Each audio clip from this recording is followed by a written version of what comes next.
We are back. We welcome you back. This is the Coca-Cola halftime, or the Coca-Cola post-game show presented by the Maroon Club. Every gift matters every year, and the Coca-Cola player of the game. Here's Renee Washington.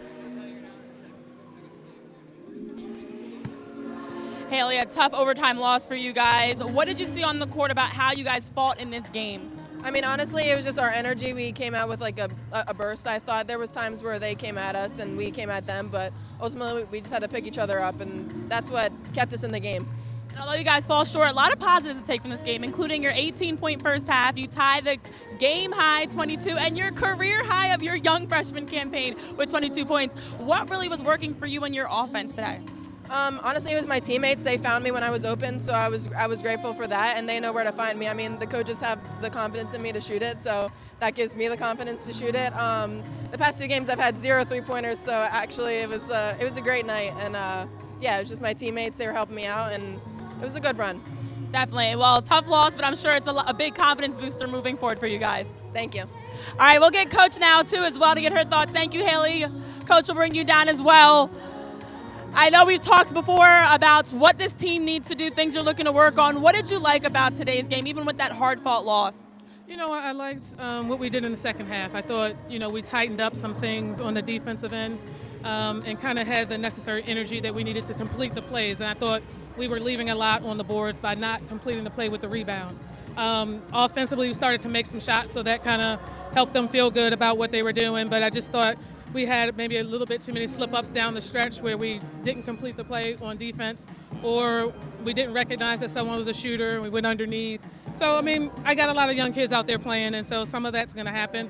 But I'm really proud of their fight. One of our players, one of our main guns went out at half, and so for them to kind of do what they did, that kind of shows you what they're capable of, and now we just need to harness it together. Yes, it's 3 points in overtime that kept you guys shy of your first win, but did it feel like this was getting closer to, as you talk about long-term, bigger picture, what you want from this group? Yeah, no, for sure. We can do a lot of different things, and it's just getting people comfortable with what the games are like. Thank you, Coach. All right, guys, back to you. Job today on the sideline, and John, it's time to take a look at some of the highlights, but you just don't have a good feeling in your stomach. This is one the Leopards kind of desperately needed and had a shot to get. Yeah, it's hard to ignore some of the bright spots this afternoon. But, Gary, this is a team that desperately needs to win. They want to win. They have to learn how to win. And it's kind of just been a hard luck situation at times, but they played against a very good basketball team. Look at Moyne run their offense. I mean, they do such great things. The biggest surprise of the afternoon, obviously, was Haley Adamski. The Lafayette coaching staff made the adjustment, put her into the basketball game, and, man, she just lit it up, 22 points. But all the other little things that she did, she just lit a fire under this offense, and that is a bright sign for the Leopards. In the second half, again, really good movement. The workman-like a play of Tasha Chudy on the inside, an outstanding performance going up against Baragas, who is a really strong player. Look at her numbers. I mean, the young lady had a 20-20. She had 22 points.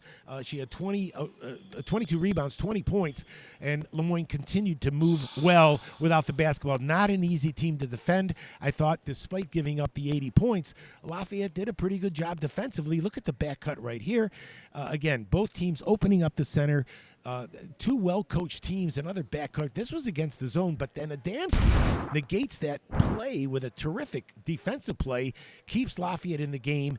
At the end, though, when you've got an all-league player, Eli Clark was just on fire. She had the ball in her hands almost every time. How about that young lady? The only shot of the game that she made came at the most, opportune time for the Dolphins. This young lady, whether she's passing the ball or finishing, that duo right there, the sophomore Clark and the junior Baragas, really were too much to handle. Lafayette at times this afternoon, Gary, had 3 freshmen on the court at the same time.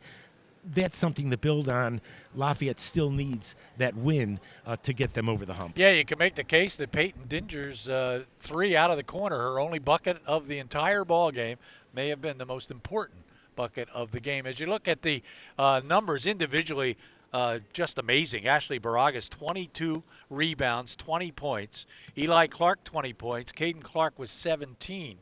Tasha Chudy had 11. It was tough not having Tasha in there at the end of the ball game because she had fouled out. They certainly could have used her. Talia Zarinskis with 20, and Haley Adamski, a career game for a freshman. She is 22 in that ball game. But they also played the entire second half without Teresa Kiewit. They did. And she's their leading scorer. The entire second half without Teresa Kiewit. And it was another obstacle they had to overcome. That said, we're going to be back here Thursday, Gary, and I'm very anxious to see this team again and maybe build on this performance this afternoon. Yeah, the women will take on St. Peter's. The men will take on Cornell. We start all of that at 6 o'clock, so make sure you join John and myself. And Mike Joseph will be here on the sidelines. Thanks to Renee Washington. For John, I'm Gary. Thank you for spending a Sunday morning with us. For all of us, goodbye, everybody.